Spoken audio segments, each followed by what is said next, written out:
e eu tinha 16, 17 anos de idade. Hoje, apesar das minhas imperfeições, eu preciso me alegrar nesse Deus que me salvou. É isso que a gente tem que entender na proposta de hoje. Deus salvou você. Amém? Então você tem que entender que essa salvação, ela não é um brinquedo de Deus com você, é uma realidade de Deus para você em Cristo Jesus, o Senhor da tua vida. Então você tem que se alegrar, mas se alegrar independente das circunstâncias. E eu falei com vocês aqui, vou resumir um pouquinho. Em 1991, eu acho que eu passei um dos piores anos. 92. Piores anos da minha vida quando se trata de saúde, realmente no começo do ano. Hoje eu tenho enfermidade, mas é diferente da época. Na época era uma sexta-feira, eu voltei do trabalho, eu senti meu corpo esquisito. Resumindo, era a pneumonia. Eu não pude trabalhar, fiquei em casa sendo tratado com medicamentos com antibiótico. Quando voltei a trabalhar, me deu uma forte dor estomacal por causa do medicamento. Eu fui para o hospital, resumindo, fiquei internado alguns dias por causa de estava com... Depois de gastrite veio o que mesmo? Passou úlceras. Fiquei com úlcera.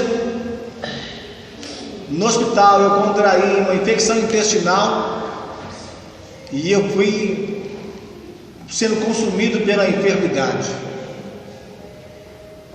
Eu emagreci 20 quilos em 30 dias. Os irmãos foram me visitar no hospital e de madrugada eu falei: Deus, o que eu vi foi palavra de cura. Irmãos, eu tinha motivo demais para reclamar se quisesse reclamar, mas graças a Deus pela salvação dele em minha vida. A minha esperança era Jesus. Eu vou citar o nome de um irmão já falecido. Assim como a Bíblia fala de Abel, independente da salvação de Abel e desse irmão que eu não sei, quem conhece o coração dos homens quando morre é Deus, amém? Mas alguns de vocês conheceram o irmão José Nunes em Vila Terezinha. Eu jamais vou esquecer do irmão José Nunes, porque é uma marca na minha vida cristã. A gente tem o hábito de perguntar se a pessoa está bem. E infelizmente eu perguntei se ele estava bem, estando ele no hospital. Se a pessoa está no hospital, automaticamente ela não está bem. Mas o hábito de perguntar: você está bem? Me levou a perguntar: tudo bem? E ele disse para mim com toda certeza, com toda clareza. Ele falou assim: olha, irmão Tiago, bem eu não estou, mas com Jesus vai tudo bem. Essa foi a última frase que eu ouvi desse irmão. Ele faleceu no hospital.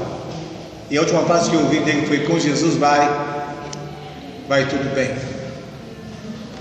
Aí a gente vai e canta: com Cristo no barco tudo vai. Muito bem. Tudo vai. Muito bem. Tudo vai. Muito bem. E passa o quê?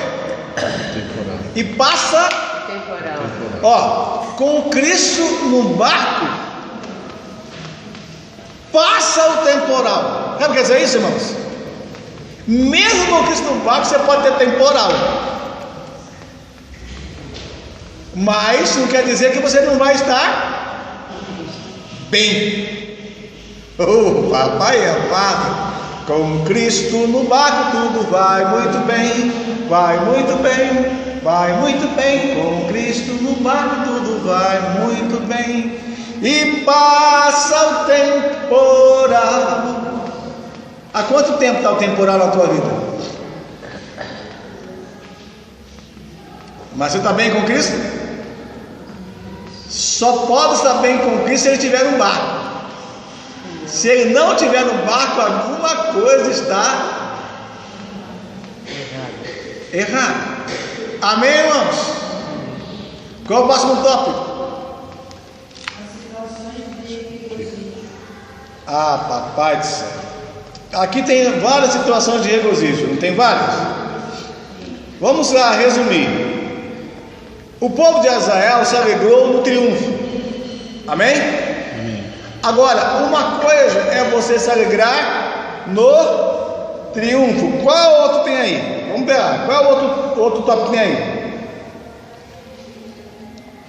Regozijo na desolação. O que o Abacuque fala, irmãos? Ainda que o fruto da oliveira minta, ainda que as vacas sejam arrebatadas, todavia eu me alegrarei em quem? No Senhor da minha salvação. Irmãos, está faltando alguma coisa na tua vida? Está faltando ou não? Você pode falar, pastor, está. Aí o Abacuque fala, ainda que falte, todavia me alegrarei em Deus. Irmãos, então uma coisa é você se alegrar no triunfo, é quando você vê o que Deus fez, mas enquanto Deus não fazer, o que você tem? Você tem um Senhor. Amém, irmãos? Qual outro tópico aí? Você arregliar no quê? Aí encrencou de vez. Pergunto a vocês: Jó tinha motivo para adorar a Deus quando a casa caiu, os filhos morreram e as vacas e os bois foram roubados? Não, irmãos, ele não tinha motivo não. Se você pensar literalmente, você está aqui agora, a casa caiu, daqui a pouco chega um vizinho, eu vim aqui te avisar que a sua casa caiu e seus que estavam lá dentro morreram. Você vai fazer o quê? Você não toma cuidado, você arranca os cabelos, porque entra em desespero. Jó foi fazer o quê? Adorar a Deus. Eu conheci um pastor na igreja do Evangelho Quadrangular, e ele contou, evidentemente que eu não conheci nessa época, mas ele contou que ele estava na igreja, e lá no meio do culto a casa dele caiu. Alguém foi avisar para ele que a casa caiu. Aí falou, como é que é? A sua casa caiu. Ok, deixa a casa lá. Depois que terminar o culto eu vou ver o que eu posso fazer. Ainda tenho algo para fazer para Deus. O que você faria se a casa caísse agora? O que eu faria? O que nós faríamos? Vamos entender ou não? Amém, irmãos? Amém, igreja? A casa caiu, eu estou cultuando a Deus. Só depois do culto que eu vou ver o que eu posso fazer. Ou seja, depois do culto, depois da adoração aqui, eu vou ver o que eu posso recuperar da casa caída. Mas isso não vai me tirar da presença de Deus.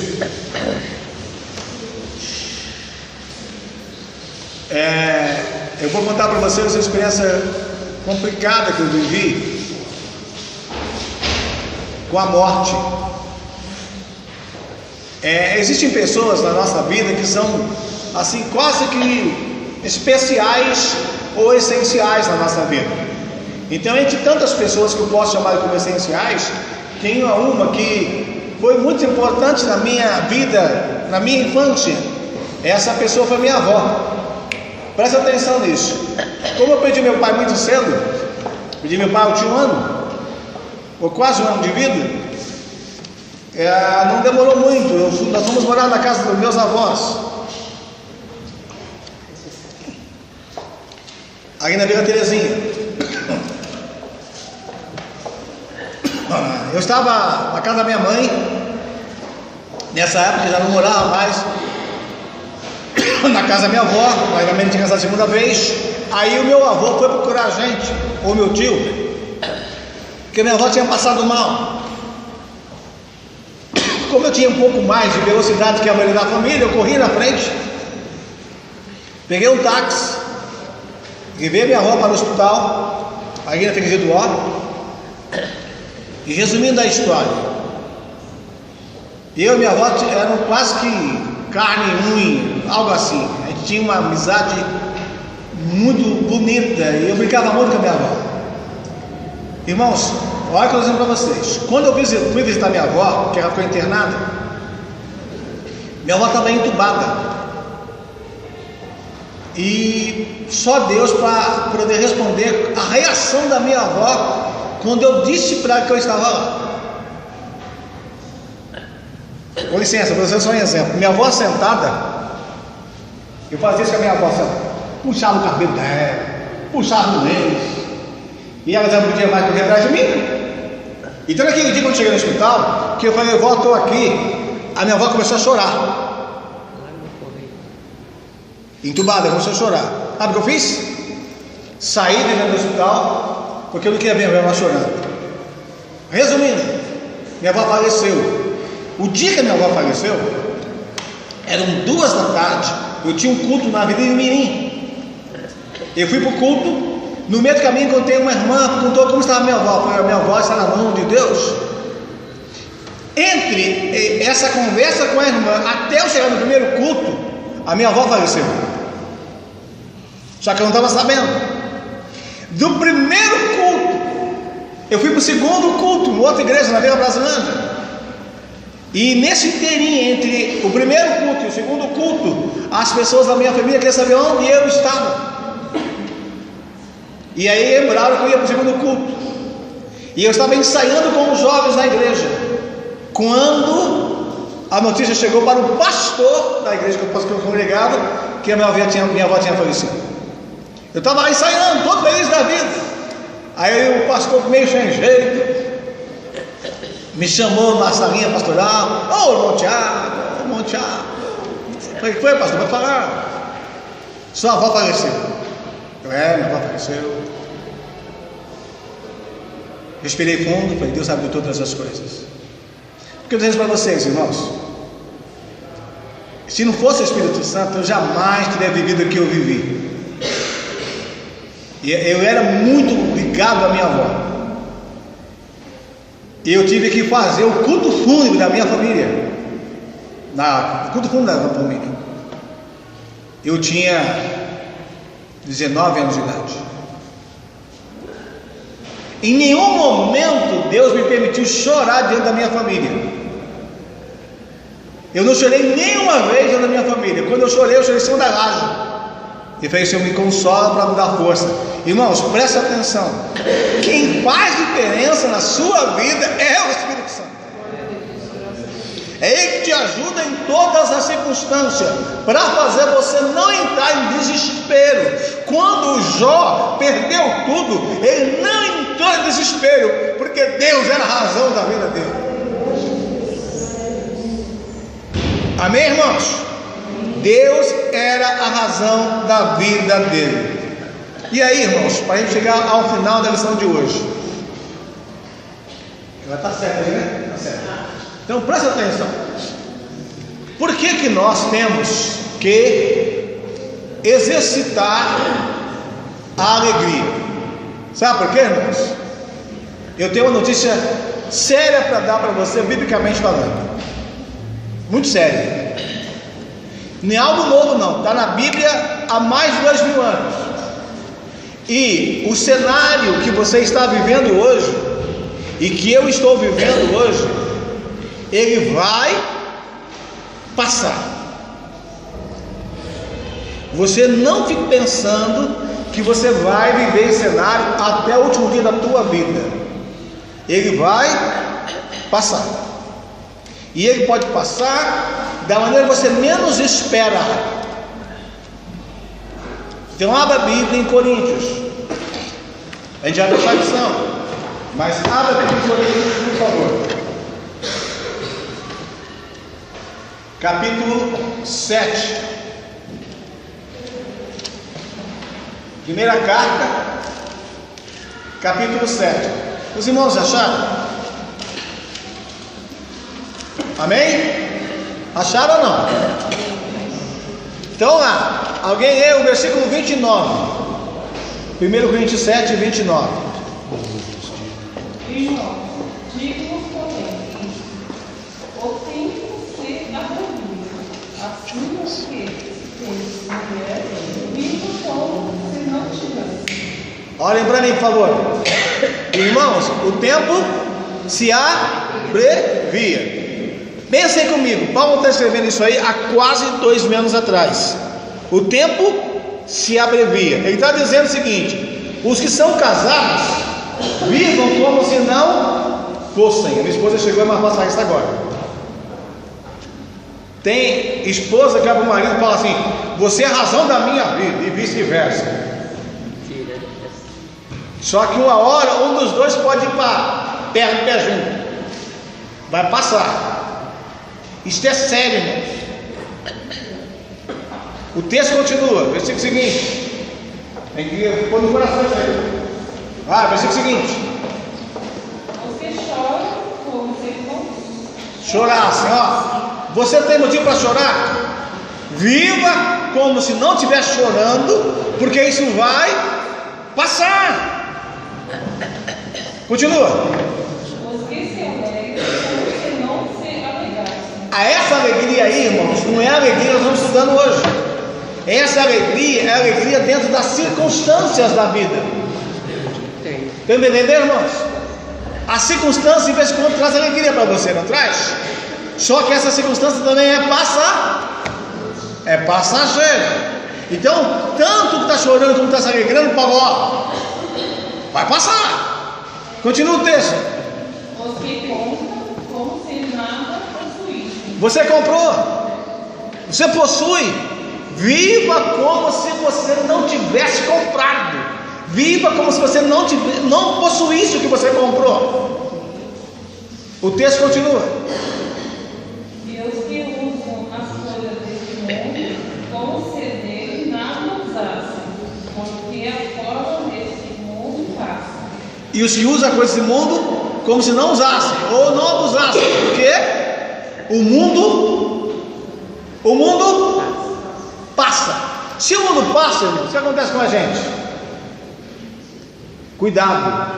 O cenário de Jó é o cenário de possuir, de ter. Passou ou não passou? Passou ou não? Entre o passar e ele ter tudo de volta, eu não sei quanto tempo demorou. Mas uma coisa é certa, irmãos, que você e eu possamos nos lembrar que a alegria do Senhor é a nossa força. Amém, irmãos? Amém, igreja? Então, exercitar a alegria ou regozijo no Senhor é você lembrar que nada que você tem, nada que você vive é eterno, a não ser a vida que você vive em Deus. Quem vive em Deus viverá para sempre. Portanto, guardem isso aí. Está alguém alegre? Cante. Está triste, faz o quê? Ore. Aí eu te pergunto: ore de que jeito? Jesus, eu não aguento mais essa tristeza. Ore com alegria. Como orar com alegria sendo triste? Já conheci assim. Como orar com alegria estando triste?